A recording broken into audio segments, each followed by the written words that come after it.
the negotiating track is exhausted. It's not going to lead anywhere. There is no prospect of a diplomatic solution to this conflict, so there has to be a military one, and that's what they're now committed to.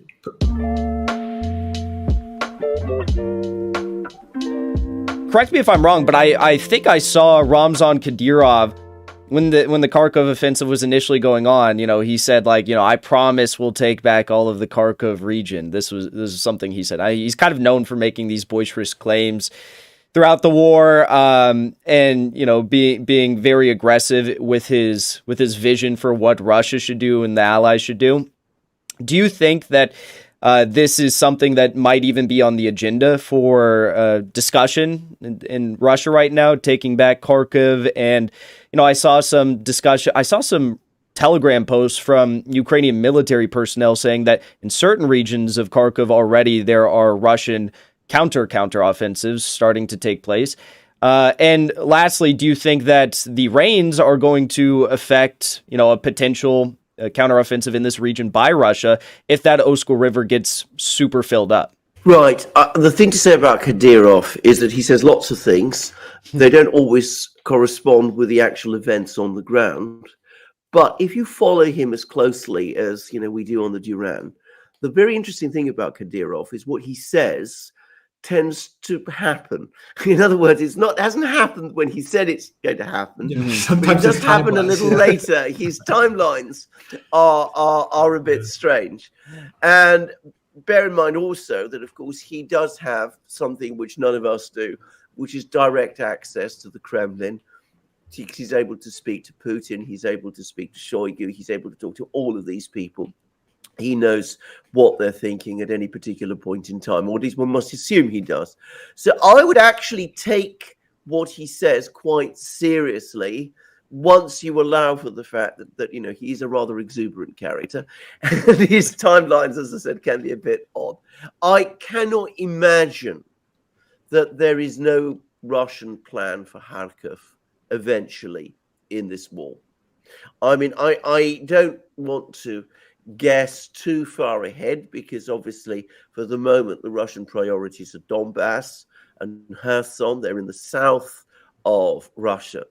But with 300,000 men in Ukraine, their options start to increase enormously. Mm-hmm. I mean, they can start to do all kinds of things which they cannot do with 80,000 men.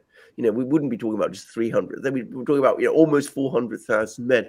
At that point, Kharkov surely becomes a point of serious interest to them. And I personally don't believe that they're going to leave Kharkov, as it is. I think they see it as unfinished business, and I'm sure they will return there. And there's been a lot of expectation, if you follow the Russian media, that they will eventually return there. So that's what I think. I don't know that it will be given the immediate priority. The immediate priority will be to stabilize the situation in the south, where Ukraine is still trying to carry out offensives, in northern Donbass, where Ukraine is also trying, not very effectively so far, to carry out some kind of counteroffensive too. That's where the Russian priority at the moment will be. But the big take from this mobilization, which is only a partial mobilization, is that the Russians will do what is needed in order to resolve the situation militarily in Ukraine. And that the fact that they've taken this step, the fact that they've also decided to press forward with the referendums, means that they now have accepted completely that the negotiating track is exhausted. It's not going to lead anywhere. There is no prospect of a diplomatic solution to this conflict, so there has to be a military one, and that's what they're now committed to. Putin said as much, didn't he, Jackson Alexander? I mean, in his speech, he mentioned Novorossiya. Yeah, and he's done that before, so he mentioned Novorossiya. So I think that's a sign that he is thinking of Kharkov, and of course, if you're talking about Novorossiya, then you have to talk about Odessa as well. But that's for a future date. But another interesting part of his speech was that he led us into into a bit of the speculation with regards to Boris Johnson and the negotiations in March, April. And I think in his speech, he even said, I'm going to say something here for the first time that I haven't mentioned before, which was the fact that they were very, very close to negotiating a settlement, and that Boris Johnson flew to Kiev and he ruined that settlement. And Zelensky and the collective West, they opted for escalation. And so I think that was just Putin telling the world, look, we tried. We exhausted all our options. And here we are. Now we're going to do a partial mobilization, and we're going to see this through to the end. And, we're spending a lot of time discussing Russia's next move, but Ukraine is really in a box now, as is the collective West, because I don't see any other options for the collective West, Ukraine and NATO, aside from either going all in or backing completely out. That's where we are. I mean, the ball is really in their court at this moment. And we have to ask ourselves, what is NATO? What is Europe? What is the EU? What is the Biden White House? What are they going to do now? Because Russia's clear.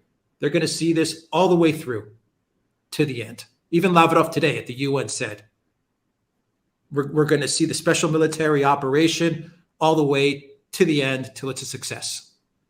So NATO, Ukraine, the European Union, what do they do now? Many EU countries have been demilitarized. The economies are collapsing. Even the United States, the Pentagon is telling Biden, look, you're giving weapons from our own military inventories now. Stop it. They've given 50, 60 billion to Ukraine as well. People are getting out on the streets in Czech Republic, in the Netherlands, in Germany. Today it was Belgium, in Brussels as well, 10,000 people. Do they go all in, or do they start to say, you know what, we've got to start moving away from this Ukraine project? I don't know. I mean, I saw today there was a story. NATO came out and said that they're going to increase their ammunition purchases and production or something like that. I don't know what that's really going to do them at this late stage in the game. It's surely going to make a lot of people in the MIC richer, but is it going to have any real impact? How the factory's going to run? How are the businesses going to run?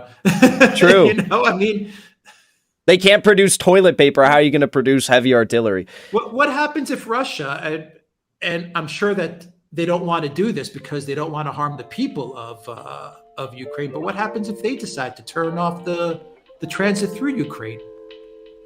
Yeah. What happens then?